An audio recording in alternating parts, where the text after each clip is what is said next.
Adventures of the Saint, starring Vincent Price.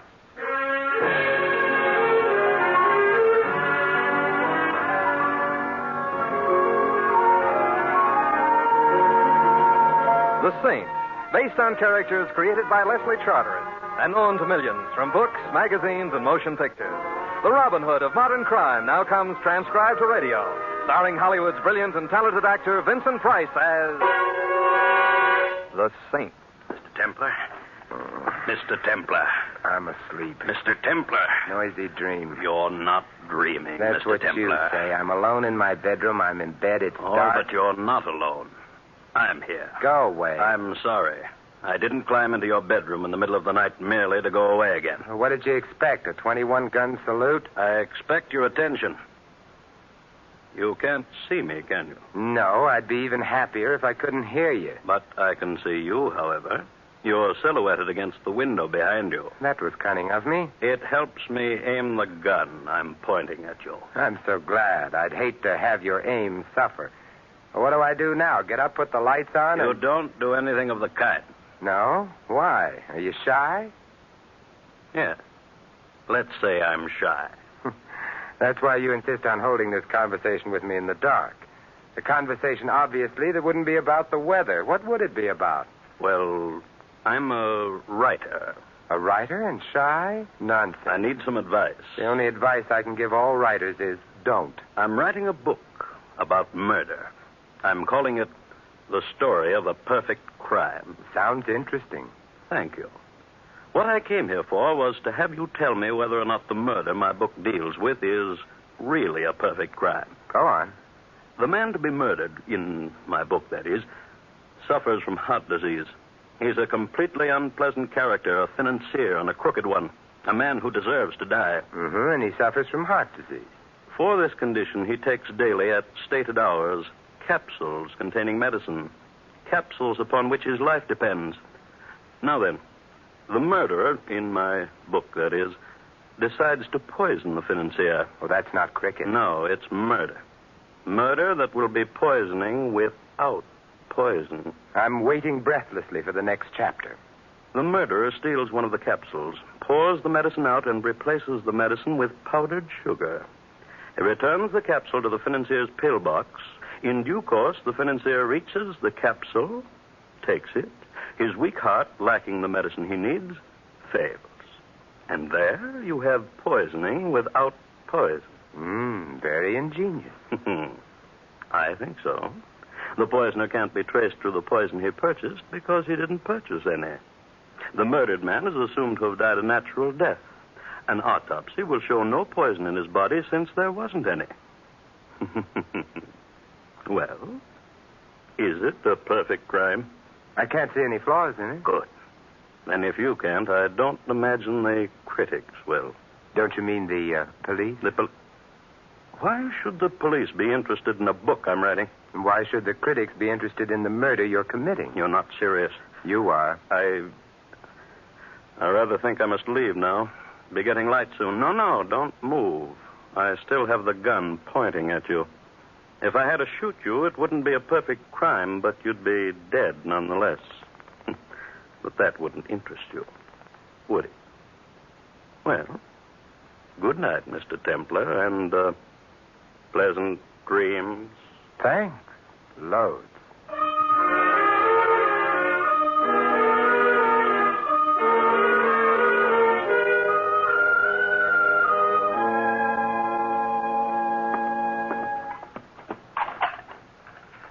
Coffee, your toast, Mr. Templar, and the morning paper. Oh, thank you. You're up early this morning, aren't you? I couldn't sleep. Hey, any resemblance between this toast and toast is purely coincidental. What does your chef do, tan the stuff? Oh, no, Mr. Templar. He probably uses old shoe leather. What's the matter? Don't you like the headlines? Can't say that I do. Frank A. Clark, noted financier, dies of heart attack as police arrest him for alleged embezzlement. Oh. Was he a friend of yours, Mr. Templar? No. But he was a financier. He was crooked, and he had a weak heart. No wonder he died when he got arrested. It depends on whether he took medicine in capsules. What depends on that, sir? murder, my friend. Murder.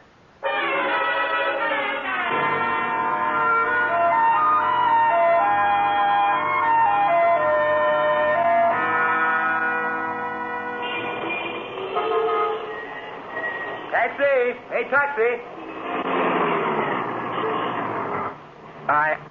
Oh, no, Louis. Oh, yeah, Louis. Out of all the taxicabs in this city, why do I keep getting yours? Out of all the fares in this city, why do I keep getting you? You have a point there. I'll go right home and shop. You'll stay where you are. You want to go home with me? No. What's the matter with my home? Nothing. I live there, don't I? My wife lives there. My kids live there. You have no children. Don't get personal. I'm sorry. Man spends every spare minute he's got hoping. Louis. Did Julius Caesar have children? Did Alexander the Great have children? Did Napoleon have children? Yes. Me, they didn't send an announcement to. Louis, will you please drive me to 1893 Waterview Drive? I'm in a hurry. Okay. 1893 Waterview Drive. Who lives there? A gentleman named Frank A. Clark. Except that he doesn't live there, Louis. He's dead there.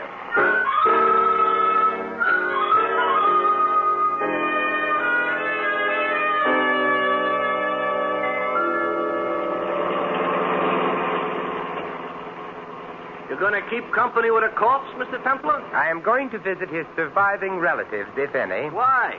Does it occur to you that it might be none of your business? Sure. It's none of your business? Well, now that we got that clear, why are you going to visit his Louis, relatives? stop the car, quick! Oh, I stopped. What happened? We've reached 1893 Waterview Drive. Oh, I'm careless about little details like that. Here, Louis, and don't forget to mention it to your income tax collector. I'll write to him. Hey, don't you want me to wait? No, but you will, Louis. You will.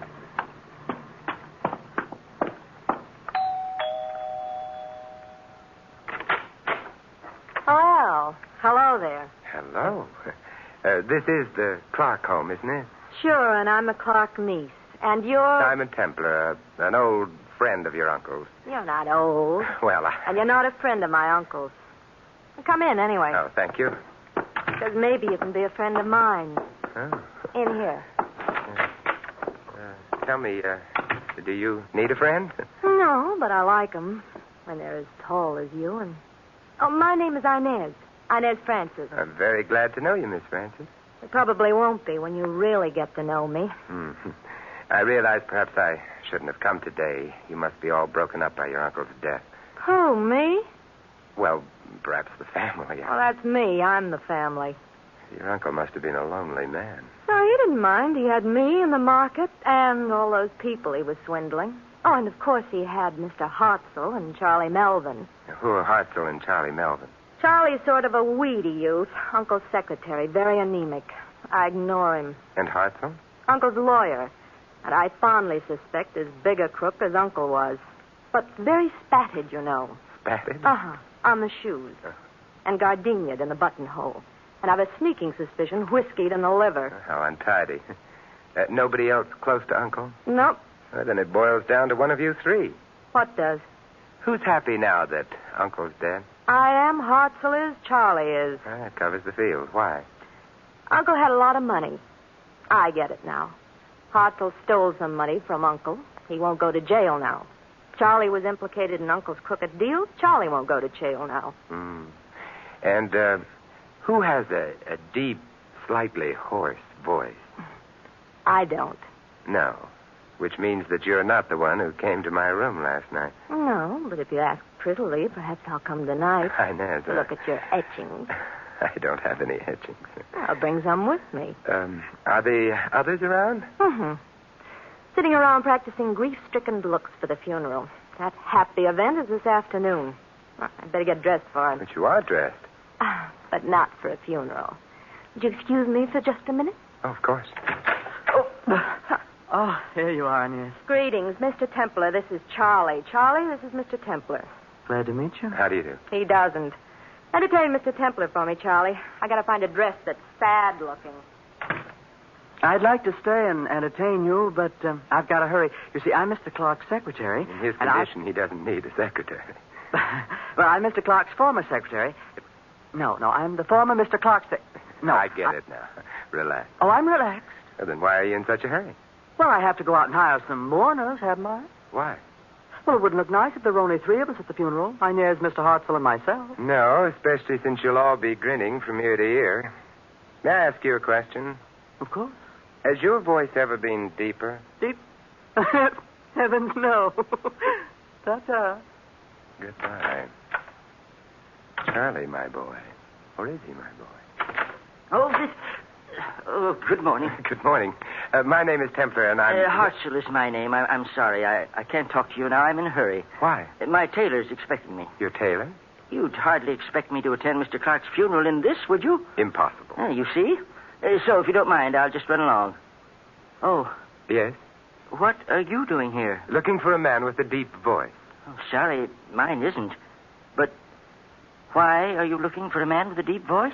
He told me how Mr. Clark was murdered. Well, that explains it. What? Yes, he was murdered. But Mr. Clark died of heart failure. Indeed. You must be... I demand an explanation immediately. You've forgotten one thing, Mr. Hartzell. What's that? Your tailor is waiting. But And tailors are sometimes very temperamental. Besides, we can discuss this some other time. This evening? This evening. Here's my card. I'd appreciate your coming. If Mr. Clark was murdered, something must be done about it. Something will be.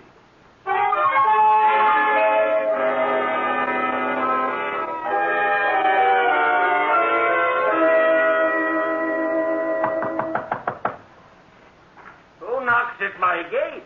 Enter. Templar, as I live on sufferance and breathe with difficulty, Templar. Hello, Desmond. What happy winds waft you hither, Simon the Subtle? Desmond, I'm not an audience. Oh, Templar, I'm an old ham, and contrary to what they say, hams do not improve by aging. Still the gay adventurer? Well, I'm not especially gay at the moment. Murder. Oh, the last murder that was of any interest to me was that Elsinore thing. You know, when Claudius and Gertrude put their heads together and slipped Gertrude's royal husband a slug of poison in the ear. I remember it well. And the fat prince, Hamlet, I think his name was, mooned about like a ninny, sending Ophelia to a watery grave and the rest of the cast to a most bloody one. You would have made a good Hamlet. Bless you! Oh, I wanted to play Hamlet. Instead, they preferred me as a ventriloquist, confound them. That's why I'm here. You've been a ventriloquist. Oh. I'm involved in a case which hangs on the identity of a voice. Desmond, could anyone change his voice so that it would be completely different from his real voice? Oh, yes. But you'd always know that the second voice wasn't natural. That does it, then. Does what, Simon? Look, Desmond, 3 people wanted a man named Clark dead. Clark is dead. Presumably, therefore, one of the 3 killed Clark. Yes. Now, I was told of the method whereby Clark was going to be killed. By a very distinctive voice in the dark. Therefore, the problem was simple. Find which of my 3 suspects had a voice like that and go on from there. Well? Not one of the 3 has that kind of voice, which leaves me with an interesting problem, but leaves the murderer free to go on murdering.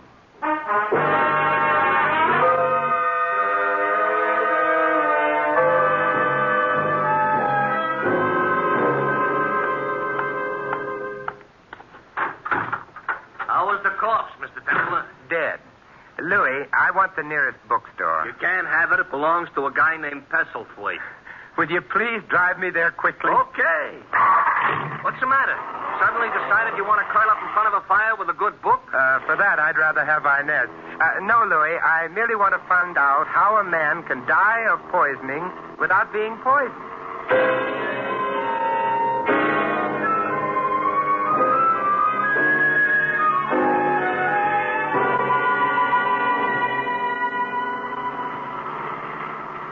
You didn't stay in that bookstore very long. What's the matter? You didn't like Pestlethwaite? He didn't have the book I wanted. I know a place. Not that kind of book, Louis. What I wanted was a book on heart diseases. Oh, light reading, huh? Interesting. Heart diseases. These stores had one book on heart disease in stock until yesterday. So? Yesterday, the book was sold to a man, Pestlethwaite told me, who behaved in a strenuously agitated fashion. A man named Hartzell. Maybe the name was bothering you. Which reminds me, where am I taking you? Naturally, Louis, to a man named Hartzell.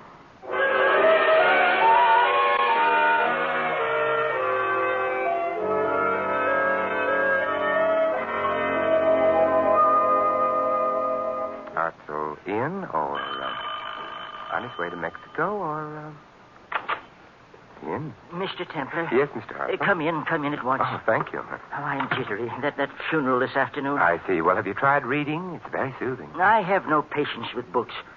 Now, please tell... Not even books on heart disease? Oh, why? Excuse me. Hello? Oh, yes, Inez. What? Oh, how dreadful. Oh, yes, at once. Goodbye. Well, you're pale. I'm shocked. Charlie Melvin. You know him? Mr. Clark's secretary. Yes, well, it seems that something's happened to him. What? He's dead.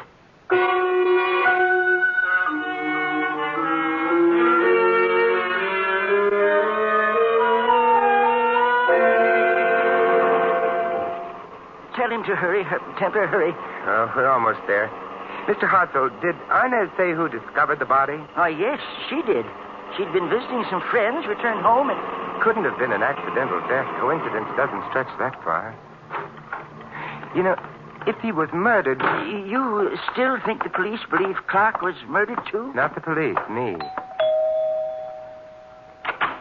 Oh, Mr. Hartzell. Oh, Simon. Hello, Inez. Come in. Getting to be embarrassing, all the sudden death. It might be more than embarrassing. Might be fatal. It was for Charlie. How did it happen? He shot himself. The police, have you... I just phoned them. Oh, well, then we'd better hurry. Come on. Oh, this is his room, in here. I heard the shot. When? About an hour ago. But you phoned Hartzell here only 15 minutes ago. I didn't know it was a shot at first. Charlie was supposed to come upstairs. When he didn't, I realized... Well, there he is. Yes. Yes, definitely dead, and... a note. Oh, imagine that boy committing suicide. Let's see what the note says. I killed Clark because if he'd been arrested, I would have gone to jail, too. But now the police suspect he was murdered, and they suspect me.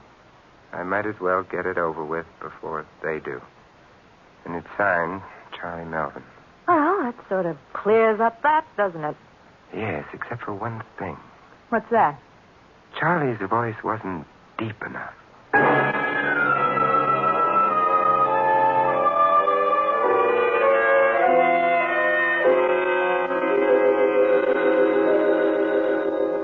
Alexander Graham Bell's little invention should sometimes be strangled. I'm asleep, and so should you be. Templar? Yes. Hartzell? Listen, I'm at the Ensign Club on Trocadero. Yes? I couldn't go home. Charlie's death so soon after Clark's. Anyway, remember that voice you told me about? I remember it very well. I just heard it. What? The man with a voice like the one you described was here. I'll be right over. He's gone now, but I followed him outside and heard him give the cab driver his address. Good boy. I have my car. I'll pick you up immediately. Fine. We can go right after him. It's some distance outside the city. Look, I'd travel to the North Pole for him. You don't measure miles when chasing phantoms.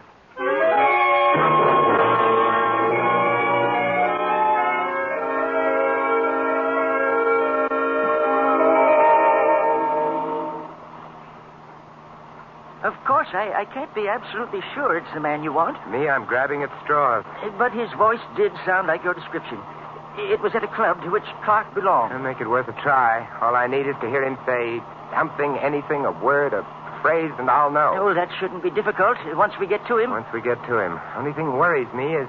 Yes? that his voice can still be heard by the time we get to him.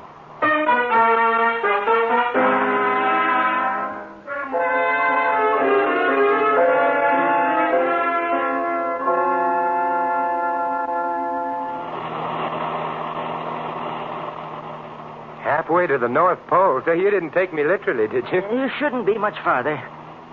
Templar. Yes? I don't understand about Charlie. I can't see him murdering Clark somehow. You don't believe he did it? Do you? Not especially. Oh, why not? I don't know. Intuition, maybe. Ooh, our little stranger likes seclusion, doesn't he? Evidently. You know, the police accepted that suicide note without question. Did they? There's the house. Oh, there aren't any lights showing. Well, he must have got here sometime before us. Went to bed, I guess. Yeah, probably.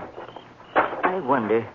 Do you think he'll recognize you? Oh, probably. I couldn't see him, but he saw me. Well, that might be bad.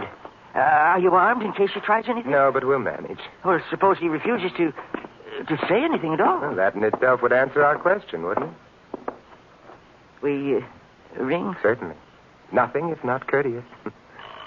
It's so dark out here. So far from anything. Yeah, dark and lonely. You put it beautifully. He doesn't answer. Try the door. Very well. It's open. Good. Then we can walk right in. I can't see a thing. Here, wait a minute. I'll light a match. There, the light switch to your left, Hartzell. Oh, yes. Yes, of course. Oh, that's much better. Now, then... it's a very charming house you have here, Mr. Hartzell. What did you say? I said you have a very charming house here. My house? Well, you didn't really think I was fooled, did you? That voice you heard in your club was a fiction. It had to be. Our trip here was planned by you so that we'd be alone here. Well, why would I want that? The better to kill me, my friend. Kill you say? That's what I say. Why would I want to kill you? Because, like yourself, I think that suicide note of Charlie's was a fake. Oh, I never said... I did. It is a fake. How did you know? The note ran to the effect that Charlie was committing suicide because the police suspected him of murdering Clark. But the police didn't suspect Clark of being murdered. Perhaps not, but you did. Yes, but Charlie didn't know that, Mr. Hartzell. I didn't tell him. Oh, very well. Just stay right where you are. What a handsome revolver. I did kill Charlie, so that there wouldn't be any investigation into Clark's death. I couldn't afford that. If you kill me, there will be an investigation. No, because no one knows you came here with me. You're not going to die. You're going to disappear. Oh? In my furnace. I wouldn't like that. Too warm. I'm afraid your likes can no longer be considered. Well, in that case, I'll have a cigarette. Let me see now which pocket. Hold on. Oh, Mr. Hartzell, you won't. Oh, my, you dropped your revolver. Now I have two. You said you weren't armed. I'm such a liar. But then, you see, I knew when you asked me why you asked me. So perhaps I'll be forgiven. Templar, I killed Charlie, but I didn't kill Clark. I swear I Good didn't. heavens, Mr. Hartzell, I never for a moment thought you did.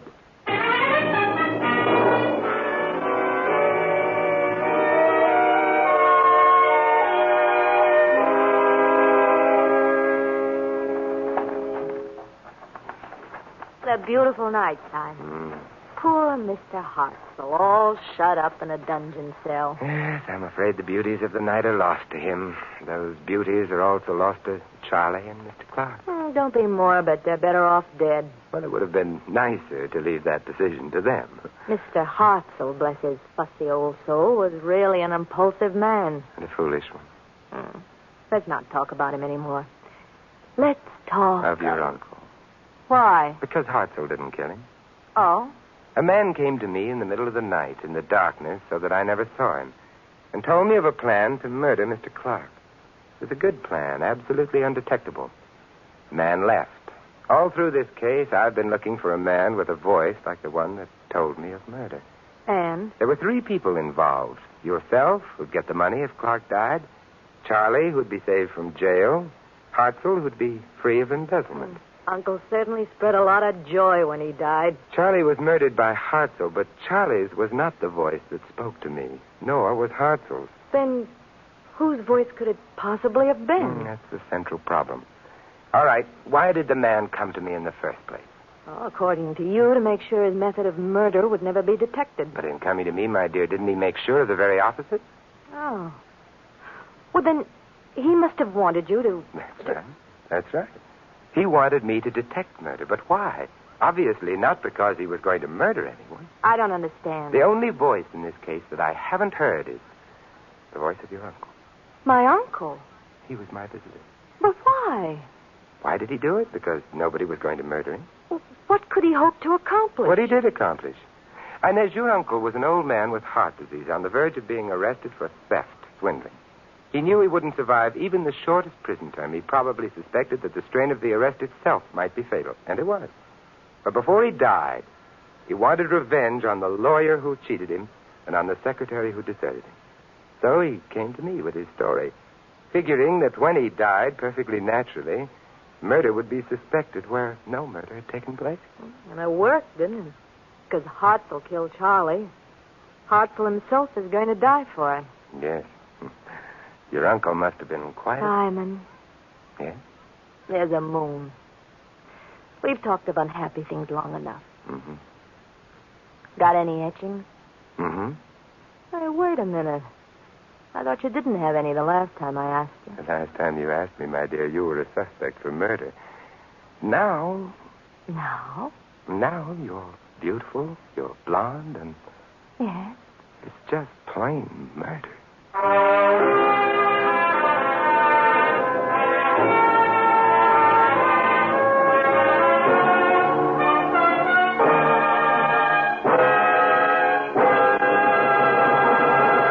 You've been listening to another transcribed adventure of the Saint, the Robin Hood of modern crime. And now here is our star, Vincent Price. Ladies and gentlemen, poison doesn't always come in bottles, and it isn't always marked with the skull and crossbones of danger. Poison can take the form of words and phrases and acts, the venom of racial and religious hatred. Here in the United States, perhaps more than ever before, we must learn to recognize the poison of prejudice and to discover the antidote to its dangerous effects. Evidences of racial and religious hatred in our country place a potent weapon in the hands of our enemies, providing them with the ammunition of criticism.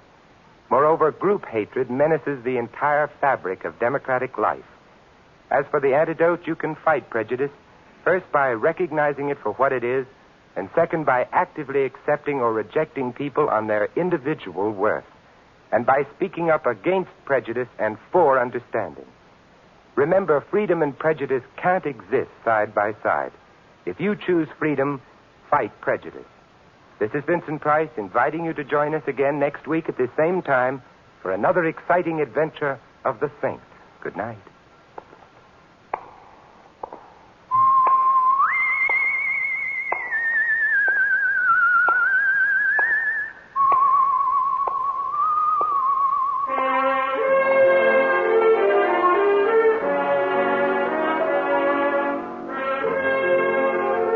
Tonight's script of The Saint was written by Louis Vittes. Our cast included Gene Bates, Lou Merrill, Fred Howard, Jack Edwards Jr., and Larry Dobkin. The music was composed and conducted by Vaughn Dexter.